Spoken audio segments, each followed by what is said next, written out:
Dr. Eugene Stead is recognized as the founder of the PA profession, having launched the first formal educational program for physician assistants at Duke University in 1965. But in 1968, Dr. Richard Smith created the first MEDEX program, and Dr. Richard Smith became one of the early pioneers to introduce the physician assistant into the American healthcare system. You're listening to ReachMD XM160, the channel for medical professionals. Welcome to the Clinicians Roundtable. I'm PA Lisa Dandrea Lenell, your host, and with me today is Ruth Ballweg, physician assistant and director of the MEDEX Northwest Physician Assistant Program at the University of Washington School of Medicine. And today, we're discussing the MEDEX Physician Assistant Program. Hi, Ruth. Welcome to ReachMD. Thank you. Can you give us a history of the origins of the MEDEX program? Yes. Dr. Richard Smith, who had a long history in the public health service, was essentially assigned here to the University of Washington by Dr. Bill Stewart, who was the Surgeon General of the U.S. at that time. And while we could go back and talk about Dr. Smith's background, the quickest thing to say is he had been very involved in the Peace Corps. He was a great believer in community organizing and involving stakeholders, and he was concerned about the lack of physicians in Washington state, actually in the rural Northwest in general, and was interested in applying what would become the PA concept or the MEDEX concept really to solve the physician shortage in the Northwest. So as compared to the Duke model, which was more in an academic medical center, of course the Northwest is very sparsely populated.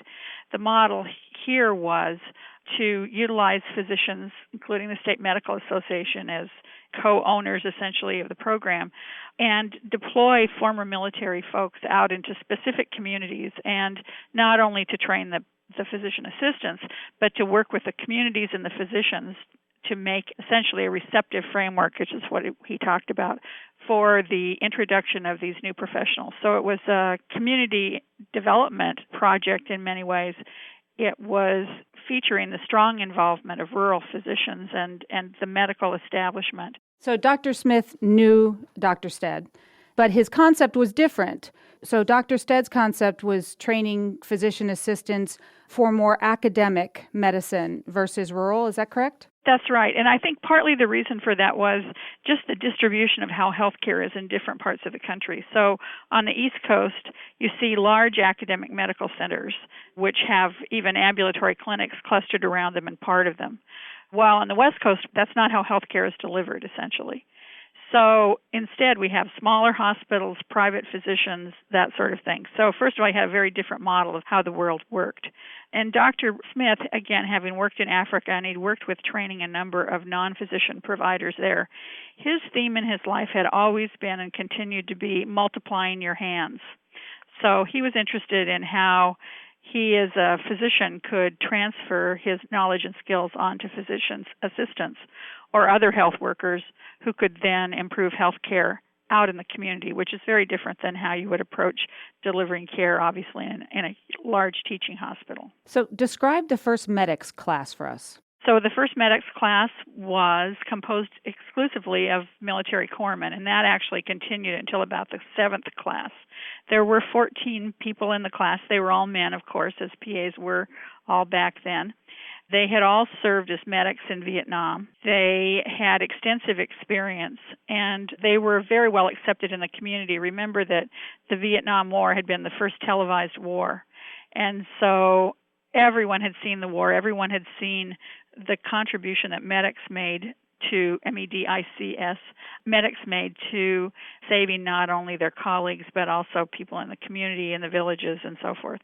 So when the first military corpsmen were trained as PAs, not only here, but also at Duke, there was broad acceptance for them because they became a positive feature and looking back on the Vietnam War. So let's talk about the name that you just spelled out, MEDEX versus MEDEX. Where did MEDEX come from? Well, Dr. Smith was very interested in imagery, so he was concerned about what these people looked like, what they were called, how they were perceived, and he thought the title was the most important feature of that.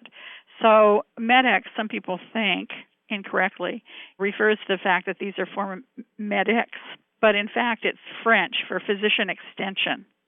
And his idea was that MEDEX could be used not only as a description of the profession, so as we think of physician assistants or physician associates was the other title that people were looking at. He wanted us to be called MEDEX so-and-so, so I would be MEDEX Ruth Ballweg. And that rolled off the tongue a lot better than physician assistants. And when did that end? I think that we began to move away from that in the mid-'80s, early to mid-'80s, although many of us still have our original shingle. I have mine on my wall that says Ruth Ballweg, MEDEX, Physician Assistant. And we still here at MEDEX do use that term because it has an important history. Why didn't we pick MEDEX as our professional name moving forward? Well, there was a big debate about this, and that was actually one of the things that the original founders seem to have had some interactions about. So Dr. Silver at the University of Colorado had many, many names he thought we could be called. And at Duke, of course, they really wanted, and at Yale and at Oklahoma, to use the term physician associate. Physician associate got nixed by the AMA, basically, who said if you're going to use the term physician associate, you will no longer have our support. It's a deal breaker. So over time, I think we just sort of ended up with the term physician assistant. Obviously, no one likes it. And at one point, I actually saw an article from Dr. Stead who said, Dick was right. MEDEX would have been a better term.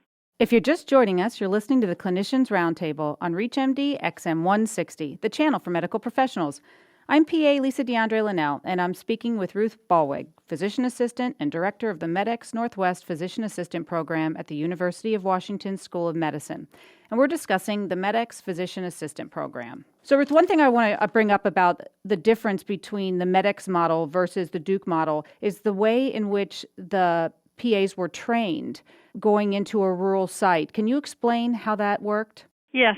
So the idea was, first of all, that specific physicians would be designated as the preceptors or sponsoring physicians for the first class, and they were actually involved in the selection process of choosing the first people. The State Medical Association as co-sponsors participated as the interviewers. And then the idea was that the student would complete the classroom phase of their training and then spend the bulk of their time in an apprenticeship relationship, essentially with one physician in a small rural community. Now, rural community care was very different than it is now. So that at that time always involved a small rural hospital. Family physicians at that time did general surgery, did deliveries. They were the ER docs. So primary care met a very different kind of definition than it did now. So the students who came from this intense medical background in the military then worked with one physician, and the deal that the physician had to make in order to have the student was that they would hire them afterwards. And were these original programs certificate programs, correct? They were certificate programs, and many of the original programs were certificate programs. Were they strategically placed, these original PAs, in certain places? They were. So they were placed sometimes with the most visible physicians, sometimes with the most politically powerful physicians.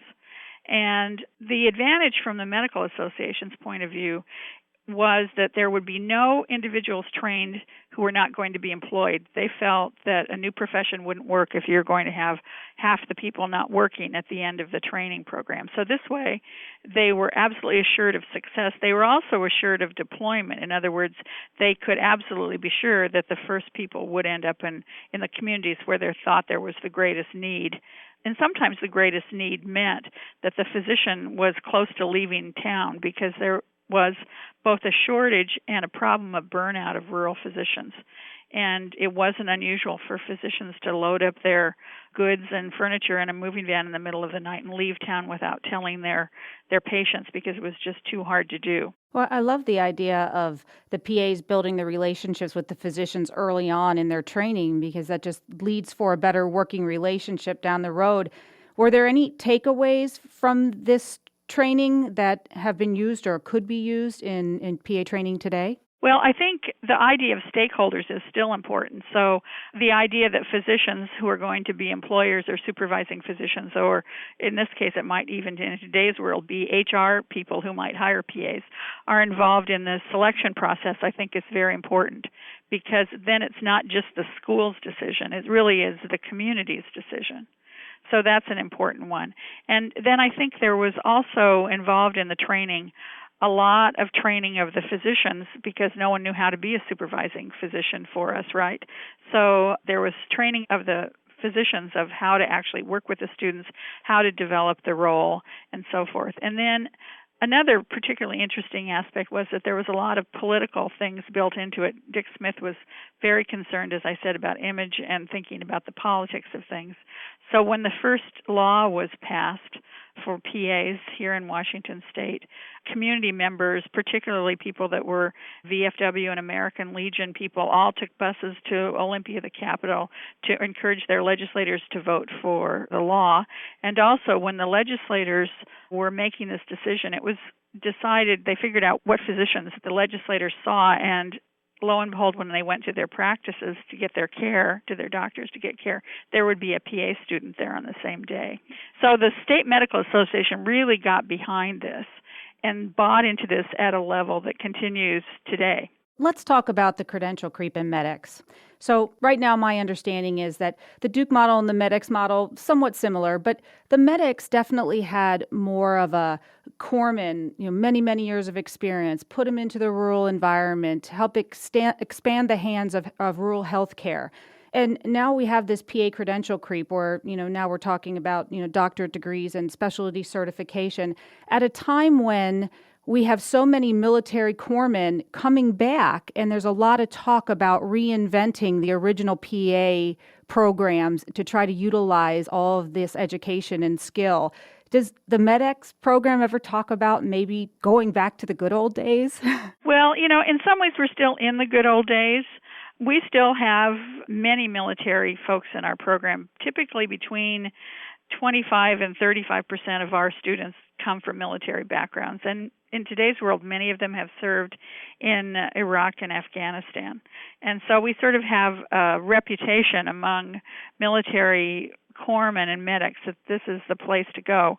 We moved to a master's degree this year, but since we have 4 training sites, we stewed about this, and we have been opposed historically to the idea of master's as the only entry-level credential. So what we decided to do was to keep 2 of our sites at the bachelor's level while moving 2 sites to the master's level.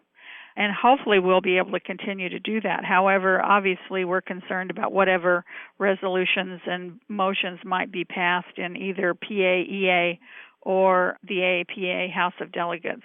Here in Illinois, we have a certificate, one of the original PA programs, and they're some of the finest PAs I have ever worked with. Well, we really believe in the certificate model. We believe in the bachelor's model. And I think the issue is that we sometimes get confused about this issue with nurse practitioners, for one thing, which is a whole other topic.